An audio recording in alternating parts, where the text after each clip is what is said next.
Um, Today means many things, as has been said, but for the President and me, one of the most important aspects of this visit today is the important responsibility that we all have to thank the men and women who serve so selflessly, with such incredible courage and commitment to their community. People like Sarah, like Chief, they are prepared to give their lives for perfect strangers. They do work every day that requires the highest level of professionalism, skill, dedication, and commitment. And so on behalf of the President and myself and our country, I want to thank all the men and women who serve in such difficult times, but always with such grace. Thank you, Sarah, and thank you, Chief. Secretary of Agriculture, Vilsack, I want to thank you. We've known each other for quite some time. He has it in his heart, as well as with the experience he brings to the task of being the Secretary, with many obligations and responsibilities. But on this one, he has put together a 10-year plan that is extraordinary, that is in depth, and that meets this moment in the way that we need, and in the way that is about looking at the future, being able to see what is in front of us clear-eyed, and then be prepared to meet the challenge and get in front of it. So I want to thank you, Secretary, for all that you do and for being with me today. Governor Newsom, I want to thank you. You know, the President and I think actually even perhaps before we were sworn in, but certainly around that time, which is a year ago, had been convening governors from the western states in particular to address this epidemic, if you will, of wildfires. And Governor Newsom has been a leader among leaders in being a forceful voice around the importance of the federal, state, and local relationship and partnership, and has been a clear voice about what is important in terms of preparing for the next wave, in addition to what we must do to provide relief in terms of the disasters that have already occurred. Governor Newsom, I want to thank you. Senator Padilla and Congressman Aguilar, Chairman, I want to thank you both. I was joking with them earlier. The President and I and all of us could not do what we're doing in terms of the announcements today were they not in the United States Congress producing all of the leadership that is important for those checks to get drawn so that they can be signed. They advocate in an extraordinary way, and I happen to know, because of my 4 years in the Senate, that it is not always easy. You know, the western states have a particular need around wildfires. There's been so much about the history and tradition of federal response to natural disasters that has been grounded on natural disasters that are not wildfires. They take, for example, hurricanes, tornadoes. And this epidemic of wildfires is relatively new in that there have always been wildfires in one form or another, but the frequency and the intensity and the ubiquity of wildfires just in the last couple of years, as the governor talked about, is extraordinary and requires our federal government to see what is happening and act in real time. And that is the work that is finally happening in a way that the government and the federal government is not slow to react, but has been quick to react to deal with the needs that are present and are serious in terms of the impact on real life, property, and the well-being of whole communities. I am a daughter of California, a proud daughter of California, so I bring perhaps to this issue a bit of personal experience. Growing up where we had droughts, growing up in these conditions, understanding the seriousness of being able to respond quickly. Our family, in the last few years, we've had evacuation orders because of the wildfires.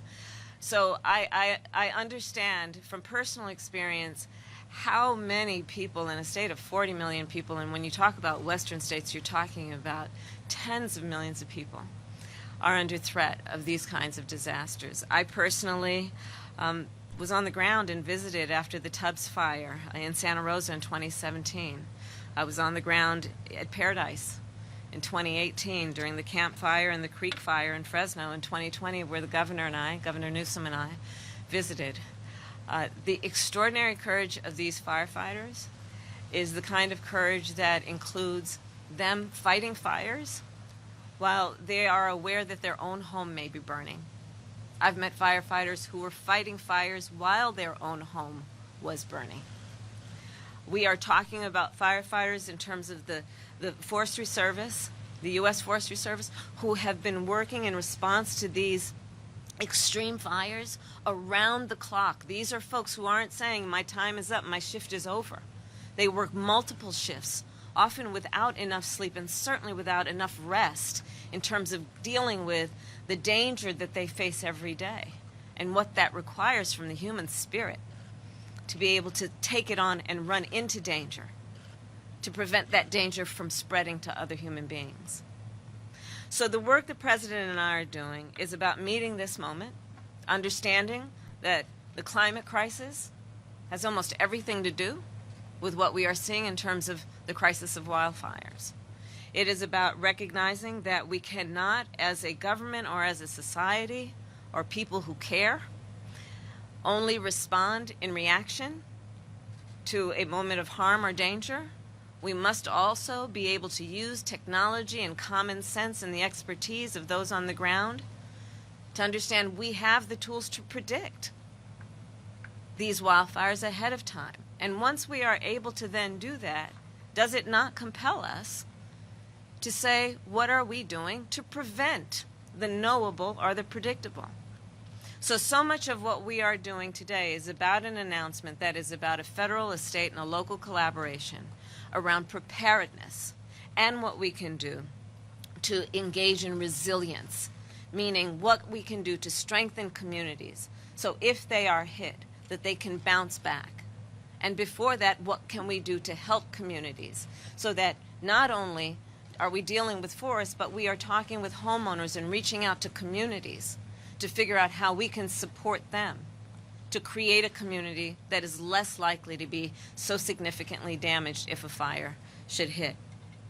So this is the best way to fight, we believe, is to focus not only on reaction, but on prevention. What can we do in terms of resilience? So today we are announcing, as the Secretary mentioned, $48 million for an approach to the country that is really about making forests healthier and safer.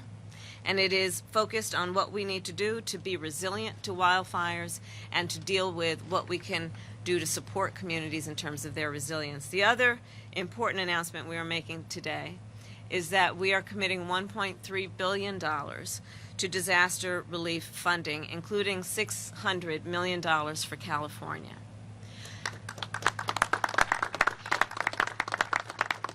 And again, some of the work that we've been doing and that these congressional leaders have been doing, we've been doing in the administration, is to realize that so many of the traditions around our federal agencies in response to disasters and natural disasters has not been focused necessarily on the nature and pathology of fires. And so we are working with this funding to make sure that we are putting the resources where they are needed to address the unique challenges that fires present. And this is in addition to the investments that we have made in the bipartisan infrastructure law. I can't talk enough about what we were able to accomplish with that law, bipartisan, that is going to directly benefit this issue. Specifically, there will be $5 billion and more, actually, for wildfire preparedness and resilience, and it will include, and this requires its own conversation, a pay raise for our federal firefighters. And I invite everyone to become familiar with the history of this issue and for how long they have been underpaid given the nature and value of their work. And so we are very, very excited to acknowledge their work, not only in words, but with the pay that recognizes the value of the skill and the dignity of the work that they perform. We are also, as part of the bipartisan infrastructure law, announcing $1 billion in wildfire defense grants. That is based on some legislation that I sponsored when I was in the Senate and work that is being done by our Congress. And third, funding for satellite wildfire tracking programs. As you know, I head the Space Council for the United States. And I invite everyone, when you are able to come to D.C., Governor, to join the Senator and the Congressman and the Secretary and me and come out to Goddard, which is where you can see satellites that the United States is sending to literally do everything, of course, that we can do with satellite technology, from GPS to all of the things that you benefit from. But the satellites that we've got up there that allow us to predict the track of fires, but also to see those areas of a state that are prone to fire so that we can put the resources there ahead of time. And again, about prevention and what we can do to invest in resilience. So this is some exciting work. And I'll close my comments by saying this. This is a subject that requires us to understand that when we as a country get in front of an issue, it is not because of any one leader or any one approach. It is because there is collaboration. It is because there is a recognition that the work that happens on the ground usually requires great skill and hard work that should be rewarded. There is the work that is about collaboration between governments. We are our best when local, state, and federal work together hand in hand, unencumbered by politics or partisanship. There's the work that we do as community to continue to inform the community about what is available to them so they can exercise their power to keep their families and themselves safe. The work we are announcing today and celebrating today is a function of all of those approaches, and I'm very proud of the folks who, in particular, are on the ground doing this work every day. As I've said before, I will say again, you inspire us all. Thank you.